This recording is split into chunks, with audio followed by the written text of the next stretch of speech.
ಇನ್ನು ಚಿನ್ನದ ಮೇಲೂ ಯುದ್ಧದ ಎಫೆಕ್ಟ್ ತಟ್ಟಿದೆ. ಬೆಲೆ ಕುಸಿತವಾಗಿದೆ. 24 ಕ್ಯಾರೆಟ್ 1 ಗ್ರಾಂ ಚಿನ್ನದ ಬೆಲೆ 595 ರೂಪಾಯಿಗೆ ಕುಸಿತ ಕಂಡಿದೆ. 22 ಕ್ಯಾರೆಟ್ನ 1 ಗ್ರಾಂ ಚಿನ್ನದ ಬೆಲೆ 545 ರೂಪಾಯಿ ಕುಸಿತವಾಗಿದೆ. ನಿನ್ನೆವರೆಗೆ 24 ಕ್ಯಾರೆಟ್ ಚಿನ್ನದ ಬೆಲೆ 14,597 ರೂಪಾಯಿ ಇತ್ತು. ನಿನ್ನೆವರೆಗೆ 22 ಕ್ಯಾರೆಟ್ನ ಚಿನ್ನದ ಬೆಲೆ 13,380 ರೂಪಾಯಿ ಇತ್ತು. ಮಾರ್ಚ್ ಆರಂಭದಿಂದ 15% ಬೆಲೆ ಕುಸಿತ ಕಂಡಿದೆ. ನೋಡಿ, ಚಿನ್ನದ ಮೇಲೆ ಯಾವ ರೀತಿ ಬೆಲೆ ಇಳಿಕೆ ಆಗಿರೋದನ್ನ ನಾವು ನೋಡ್ತಾ ಇದ್ದೀವಿ. ನಿನ್ನೆ ದರ, ಇಂದಿನ ದರ, ಹಾಗೆ ಯಾವ ರೀತಿ ಇಳಿಕೆ ಆಗಿದೆ.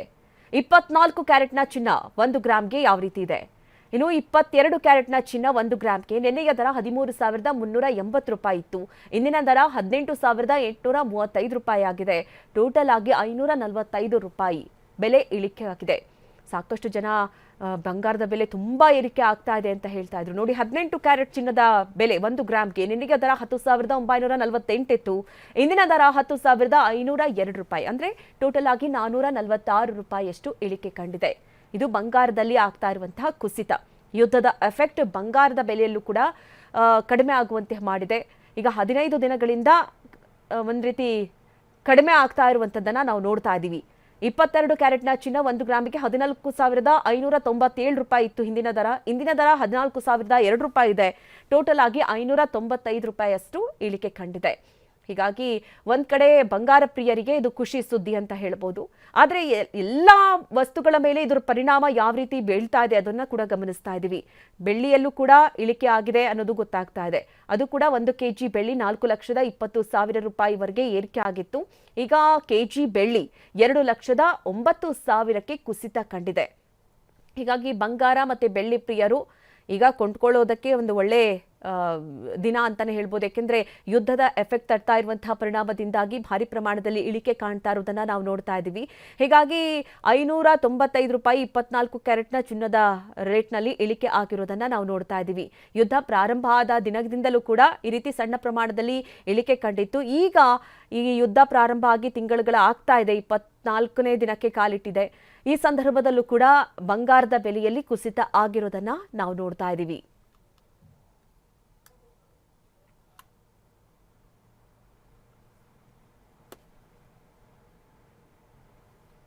ಈ ಕುರಿತಂತೆ ನಮ್ಮ ಪ್ರತಿನಿಧಿ ವಿನಯ್ ವರದಿ ಕೊಟ್ಟಿದ್ದಾರೆ, ಬನ್ನಿ ನೋಡೋಣ. ಹಲವು ತಿಂಗಳಿಂದ, ಹಲವು ವರ್ಷಗಳಿಂದ ನಿರಂತರವಾಗಿ ಏರಿಕೆ ಆಗ್ತಾ ಇದ್ದಂತಹ ಬೆಳ್ಳಿ ಮತ್ತು ಚಿನ್ನದ ಬೆಲೆ ಈಗ ಕುಸಿತ ಕಾರಣ ಆಗ್ತಾ ಇದೆ. ಚಿನ್ನ ಮತ್ತು ಬೆಳ್ಳಿ ಕೊಳ್ಳುವಂಥವ್ರಿಗೆ ಇದೊಂದು ಒಳ್ಳೆಯ ಅವಕಾಶ. ಸದ್ಯಕ್ಕೆ ನಾನೀಗ ಗಾಂಧಿ ಬಜಾರ್ಲಿರುವಂತಹ ಸ್ವರ್ಣ ಜ್ಯುವೆಲರ್ಸಲ್ಲಿ ಇದ್ದೀನಿ. ನೀವು ನೋಡ್ಬೋದು, ಜ್ಯುವೆಲರ್ಸಲ್ಲಿ ಕೂಡ ಸಾಕಷ್ಟು ಚಿನ್ನ, ಬೆಳ್ಳಿ, ವೆರೈಟಿ ಆಫ್ ಗೋಲ್ಡ್ಗಳನ್ನು, ಡಿಸೈನ್ಗಳನ್ನು ಕೊಳ್ಳುವಂಥವ್ರಿಗೆ ಏರಿಕೆ ಏನಿದೆಯಲ್ಲ, ನಿರಂತರವಾಗಿ 24 ಕ್ಯಾರೆಟ್ ಆಗಿರ್ಬೋದು, 22 ಕ್ಯಾರೆಟ್ ಗೋಲ್ಡ್ ಏನಿದೆ, ಇದು ದೊಡ್ಡ ಮಟ್ಟದಲ್ಲಿ ಅವರಿಗೆ ಪ್ರೈಸ್ ಬರ್ಡನ್ ಆಗಿತ್ತು. ಪ್ರಮುಖವಾಗಿ 22 ಕ್ಯಾರೆಟ್ ಆಗಿರ್ಬೋದು ಮತ್ತು 24 ಕ್ಯಾರೆಟ್ ಗೋಲ್ಡ್ ಪ್ರತಿ ಗ್ರಾಮ್ಗೂ ಕೂಡ 18,000 ಗಡಿ ದಾಟಿ ಹೋಗಿತ್ತು. ಆದರೆ ಈಗ ಕಳೆದ ಒಂದು ವಾರದಿಂದ ನಿರಂತರವಾಗಿ ನಡೀತಿರುವಂತಹ ಯುದ್ಧದ ಎಫೆಕ್ಟ್ ಇಂದಾಗಿ ಸಾಕಷ್ಟು ಗೋಲ್ಡ್ ಪ್ರೈಸ್ ಮತ್ತು ಬೆಳ್ಳಿಯ ದರದಲ್ಲೂ ಕೂಡ ಸಾಕಷ್ಟು ಕುಸಿತ ಆಗ್ತಾ ಇದೆ. ಗೋಲ್ಡ್ ಮಾಲೀಕರು ಆಗಿರ್ಬೋದು, ಅಸೋಸಿಯೇಷನ್ ದವರು ಏನು ಹೇಳ್ತಾರೆ, ಏನು ಕಾರಣ ಹೇಳ್ತಾರೆ ಮಾತಾಡ್ಸೋಣ.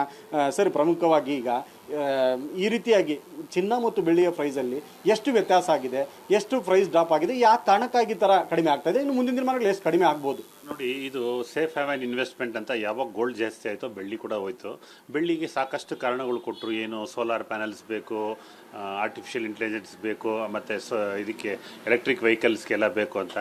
ಅದ್ರ ಇರೋ ಡಿಮ್ಯಾಂಡ್ಗಿಂತನೂ ತುಂಬ ಸೂಪರ್ ಹೈಪ್ ಆಗಿ ಅದನ್ನು ಬೆಳ್ಳಿ ಜಾಸ್ತಿ ಹೋಯಿತು. ಬೆಳ್ಳಿ ಕೂಡ ಮುಂಚೆ ಬರೀ ಯಾರಿಗೆ ಬೇಕಾಯಿತು, ಎಲೆಕ್ಟ್ರಿಕಲ್ ಬಿಸ್ನೆಸ್ ಮಾಡೋರಿಗೆ, ದಟ್ ಈಸ್ ಮ್ಯಾನುಫ್ಯಾಕ್ಚರರ್ಸ್ ಬೇಕಾಯಿತು, ಆ ಕೋಟಿಂಗ್ ಎಲ್ಲ ಹಾಕೋರಿಗೆ.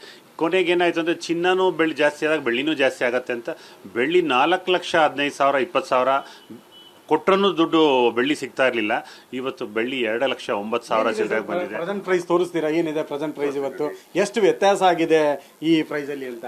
ನೋಡಿ, ಇಲ್ಲೇ ನೋಡಿ, ಇಲ್ಲಿರೋ ಒಂದು ಕಾಲಮ್ ಅಲ್ಲಿ ಇದು ಚಿನ್ನದ ಬೆಲೆ 13,852, ಇನ್ನೂ ಕಮ್ಮಿ ಆಗ್ತಾನೆ ಇದೆ. ನಾವು ಮಾತಾಡ್ತಾ ಇದ್ದಂಗೆ ಕಮ್ಮಿ ಆಗ್ತಾ ಇದೆ.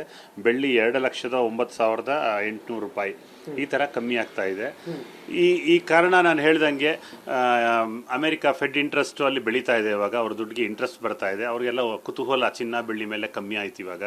ಜೊತೆಗೆ ಈ ಯುದ್ಧ ಆದಮೇಲೆ ಯಾರು ಪ್ರಾಫಿಟ್ ಬುಕ್ ಮಾಡ್ಬೇಕಂತಿದ್ರು, ಯಾರು ಪರ್ಚೇಸ್ ಮಾಡಿದ್ರೆ ಅವ್ರಿಗೆಲ್ಲ ಲಾಭ ಬಂತು.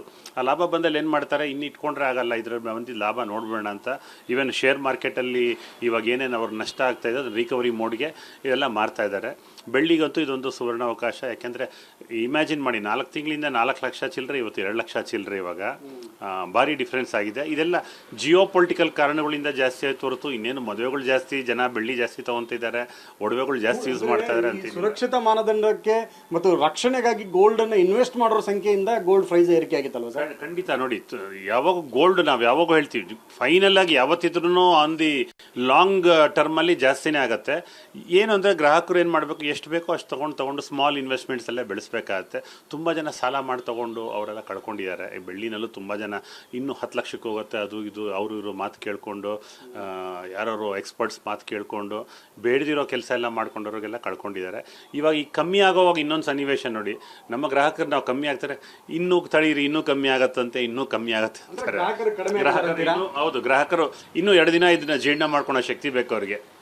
ತಿರುಗಿ ಅಪ್ಪಾಗೋವಾಗ ಅಯ್ಯೋ ಮತ್ತೆ ಬೆಳೀತಾ ಇದೆ ಅಂತ ಆವಾಗ ಓಡ್ ಬರ್ತಾರೆ ಕಸ್ಟಮರ್ಸ್. ಅಲ್ಲ, ಇಳಿಯತ್ತೆ ಹತ್ತೋದು ಅನ್ನೋದು ಅದು ನಮ್ಮ ಕೈಯಲ್ಲಿ ಇಲ್ಲ. ಅದು ಈ ಒಂದು ಲೆವೆಲ್ಗೆ ಇವಾಗ ಮದುವೆಗೆ ಯಾರೋ ತೊಗೊಬೇಕು ಅಥವಾ ಮದುವೆಯಲ್ಲಿ ಆ ಸಮಯಲ್ಲಿ ಕೊಡೋಕ್ಕಾಗಿಲ್ಲ ಅವ್ರ ಮಕ್ಕಳಿಗೆ ಅನ್ನೋರು ಇವಾಗ ಅದನ್ನು ರೀಪ್ಲೇಸ್ ಮಾಡ್ಬೋದು. ಇದೊಂದು ಅವಕಾಶ. ಯಾಕೆಂದರೆ ಅವ್ರು ಕೊಡೋಕ್ಕೆ ಆಗಲ್ಲ ಅಂತ ಆಸೆ ಬಿಟ್ಟವ್ರು ಇವತ್ತು, ಅಲ್ಲಿ ನನ್ನ ಕೈಲಿ ಅಷ್ಟಾಗಲ್ಲ, ಅರ್ಧಾದ್ರೂ ಕೊಡ್ತೀನಿ ಅಂತ ಕೊಡ್ಬೋದು. ಇದು ಗೋಲ್ಡ್ ಅಸೋಸಿಯೇಷನ್ ಅವರ ಮಾತುಗಳು. ಕ್ಯಾಮರಾಮನ್ ರಘು ಜೊತೆ ವಿನಯ್ ಕುಮಾರ್ ಕಾಶ್ಯಪ್ನವರ್, TV9 ಬೆಂಗಳೂರು.